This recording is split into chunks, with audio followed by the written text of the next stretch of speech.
अस्सलाम वालेकुम व्यूवर्स, मैं हूं आपके दिल का स्पेशलिस्ट डॉक्टर मुजीब पीरज़ादा।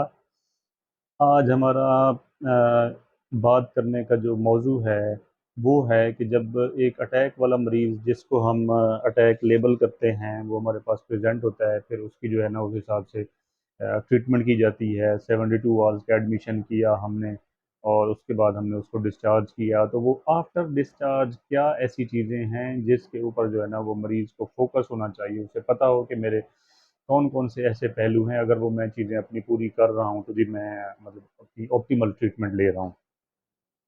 उसमें जो सबसे पहले बुनियादी चीज़ याद रखने वाली वो ये है कि जो इनिशियली जब अटैक होता है आपको, तो जो इनिशियली 2 मंथ्स होते हैं आपके, वो बड़े हाई रिस्क होते हैं for the risk of recurrent MI, मतलब आपका दोबारा उस पर अटैक होने का रिस्क जो होता है, और दूसरा डेथ, जो मौत वाकई होती है।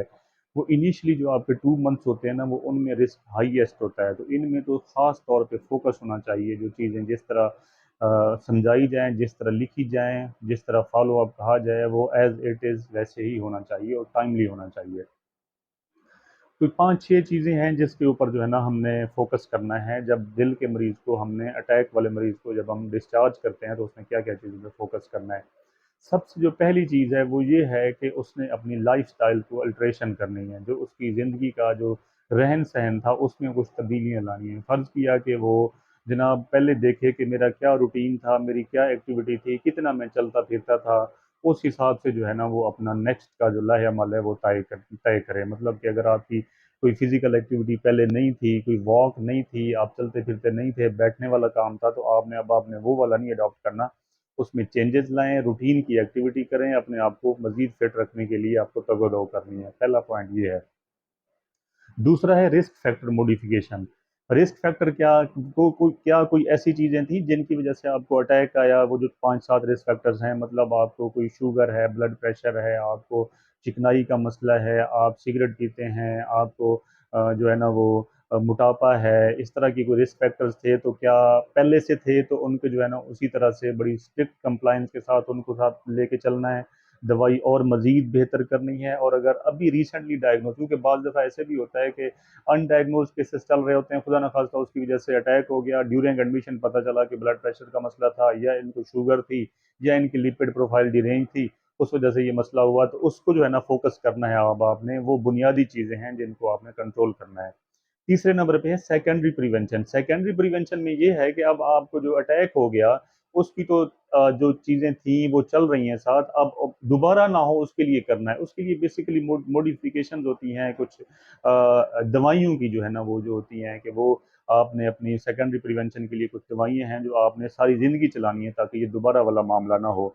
तो वो करनी है। वो ये अगला पॉइंट भी आ रहा है, मैं उसके साथ इसको जो है ना एक्सप्लेन करूँगा। उसके बाद है स्मोकिंग सीज़ेशन। कि जो सिगरेट पीते हैं आप, ये इसके साथ तो मतलब आप उसके समझें कि अब आपने तौबा तैब होना है स्मोकिंग से। सिगरेट बिल्कुल छोड़ने हैं, सिगरेट पीना बिल्कुल अलाउड नहीं है। जब अटैक आपको हो गया, उसके बाद अगर आप सिगरेट पी रहे हैं तो कोई दवाई खाने का फ़ायदा नहीं है। कोई जो मैं आपको ये मयर्स बता रहा हूँ, इन पे अमल पैरा होने का कोई फ़ायदा नहीं है अगर आप स्मोकिंग कर रहे हैं तो। उसके बाद है आपकी डाइटरी जो मॉडिफिकेशंस हैं, कि आपने जो है ना अपनी खुराक के ऊपर फोकस करना है कि किस तरह की आप पहले खुराक ले रहे थे। कोई आप बाजारी खाने ज़्यादा खा रहे थे, कोई चिकनाई वाली चीज़ें ज़्यादा खा रहे थे, तो उनसे परहेज़ करना है। आप ज़्यादा गोश्त खा रहे थे, आप उसको कम करना है। आपने ऑयल कौन सा यूज़ कर रहे थे उसके ऊपर फोकस करें, ठीक है ना। सब्जियों का जो है ना आपने बढ़ाना है, फ्रूट्स का इस्तेमाल जितना पॉसिबल हो वो करना है, आपने फ्रेश जो चीज़ें हैं वो लेनी है, डेयरी प्रोडक्ट से इज्तनाब करना है। ये वाले पॉइंट्स हैं जिनके ऊपर फोकस करना है। और आखिरी जो पॉइंट है वो ये है मेडिकेशन। मेडिकेशन जो दे रहे हैं वो दो उसके मकसद हैं। एक ये है कि जो आपको अटैक हो गया है उसकी जो आपके दिल के ऊपर तब्दीलियां आ रही हैं उनको बचाना है हमने, और उनको रिवर्स बैक करना है। और दूसरा ये कि सेकेंडरी प्रिवेंशन, वो जो थर्ड नंबर पे हमारा पॉइंट था, कि उसके लिए भी हम दवाइयां फिर आगे दे रहे होते हैं। कि जो आपको रिस्क फैक्टर्स थे वो ये हैं, मोटी मोटी जो चीज़ें होती हैं उनमें यह है कि खून पतला करने वाली दवाई, चिकनाई वाली दवाई, दिल की धड़कन को कंट्रोल करने वाली, ब्लड प्रेशर को कंट्रोल करने वाली, जिस तरह बीटा ब्लॉकर्स और angiotensin converting enzyme inhibitor groups होते हैं, ये आपके मतलब उसके अंदर ज़रूर आपके नुस्खे के अंदर शामिल होना चाहिए, फ़ोकस होना चाहिए। और अगर डॉक्टर साहिबान ने आपको ये प्रिस्क्राइब किया है तो फ़ोकस होना चाहिए कि ये इनमें से दवाई कोई ने मिस तो नहीं की मैंने। तो ये वाली जो चीज़ें हैं इसके ऊपर हमारा बहुत ज़्यादा फ़ोकस करना चाहिए, ताकि जो है ना हम दिल के अटैक जो पहले हो गया है उसको भी हम बेहतरी की तरफ दवाई खाएँ, और दूसरा ये है कि हम दोबारा ना हो उसके लिए भी हमने केयर करनी है इस तरह के मैयत को करके। अगर आप ये सारी चीज़ें अटैक हुआ है और उसके बाद डिस्चार्ज हुए हैं तो इनके ऊपर अमल पैरा हैं, तो इसका मतलब है कि आप ठीक जा रहे हैं। अगर इनमें से कोई चीज़ मिसिंग है, पॉइंट्स हैं, आप इनको इस तरह सही तरीके से इस पे अमल पैरा नहीं है, तो फिर खुदा न खास्ता दोबारा अटैक या खुदा न खास्ता डेथ का हो जाना, या खुदा न खास्ता दिल के पंप का फेल हो जाना, या और से खून का जम जाना, फिर फालिज हो जाना, ये वाले मामला फिर एट रिस्क चले जाते हैं।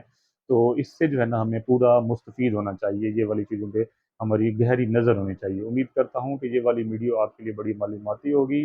आप अपना ख्याल रखिए, अपने करीबी लोगों का ख्याल रखिए, और आखिर में मेरा वही पैगाम सबसे पहले सेहत। अस्सलामु अलैकुम।